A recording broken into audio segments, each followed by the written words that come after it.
एक समीर नाम का लड़का था। वह काफ़ी गरीब था। उसके पास ना तो कुछ खाने को था और ना ही रहने को घर था। वह अपने दोस्त रमेश के घर रहा करता था। उसने एक छोटी सी कंपनी में काम करना शुरू कर दिया। धीरे धीरे उसके पास काफ़ी पैसे भी आ गए।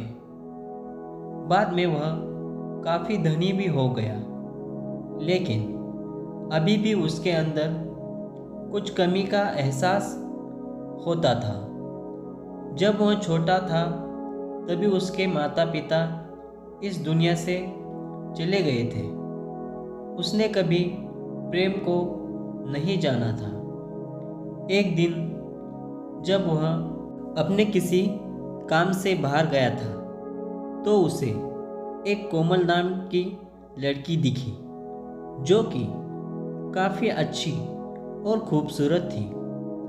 उसको देखते ही समीर को कोमल से प्रेम हो गया और कोमल भी समीर को देखती है। वह काफ़ी देर तक समीर को देखती रही।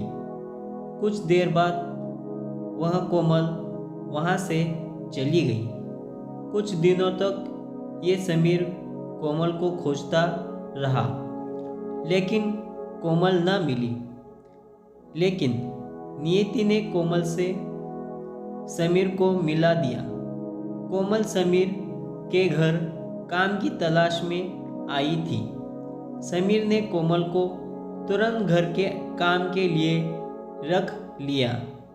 जब वह कोमल समीर से मिलने आई थी तो उस समय समीर कुछ शब्द भी साफ से नहीं बोल पा रहा था, जिससे कोमल को लगा कि यह लड़का गूंगा है। समीर भी जान गया था कि यह कोमल हमें गूंगा समझती है।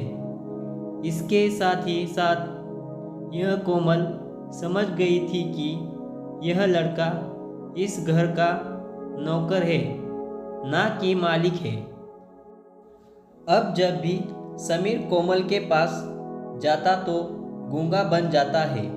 धीरे धीरे कोमल समीर पर काफ़ी रहम खाने लगी। अब उसे इस समीर से लाचारी पर प्यार होने लगा। लेकिन कोमल एक बात से डर कर पीछे हट जाती है। कोमल के भी माता पिता बचपन में ही मर चुके थे।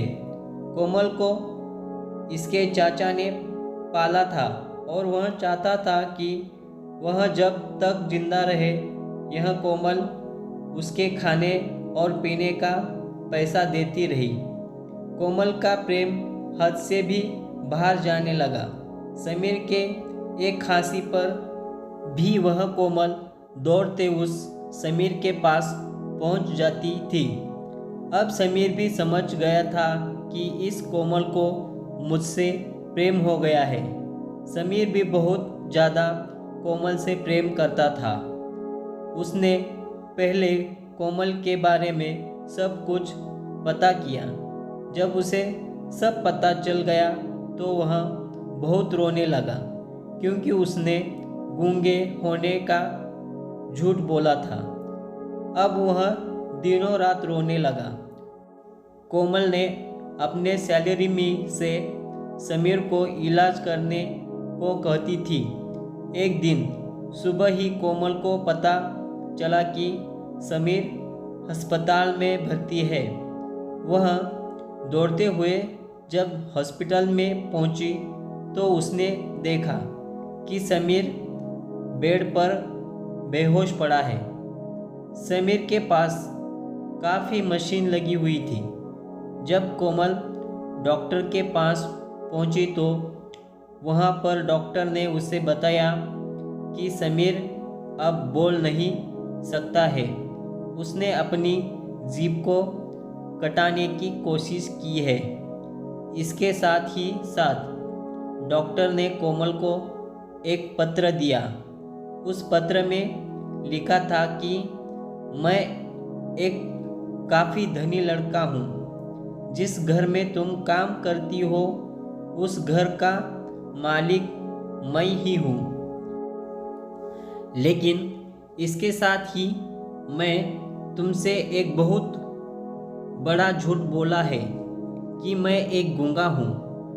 अब इस झूठ का प्रायश्चित करने के लिए मैं ऐसा काम करने जा रहा हूँ। इसके साथ ही तुम मेरे घर से मेरे मैनेजर से पैसे को लेकर अपने चाचा को दे देना और एक नई ज़िंदगी की शुरुआत करना। अगर हो सके तो मुझे माफ़ कर देना। तुम्हारा दोषी। इस पत्र को पढ़ने के बाद उस कोमल के आँख आंसू से भर आए। वह दौड़ती हुई मंदिर में गई।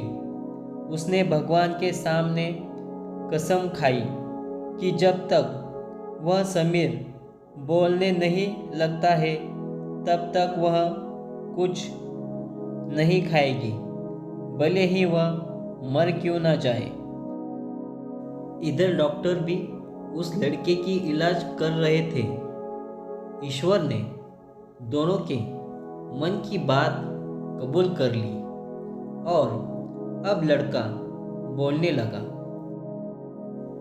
लेकिन वह अपनी याददाश्त को खो गया। अब उसे कुछ भी नहीं याद था। अब इसके बाद कोमल ने उसके याददाश्त के लिए काफ़ी कुछ किया, लेकिन याददाश्त न आ सकी। अगर प्रेम की नींव को झूठ पर रखा जाए तो वह गिर ही जाती है। कथा सुनने के लिए धन्यवाद।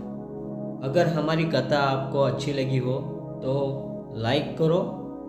अगर अपने चैनल पर नए हो तो सब्सक्राइब करो और बेल आइकन को प्रेस करो।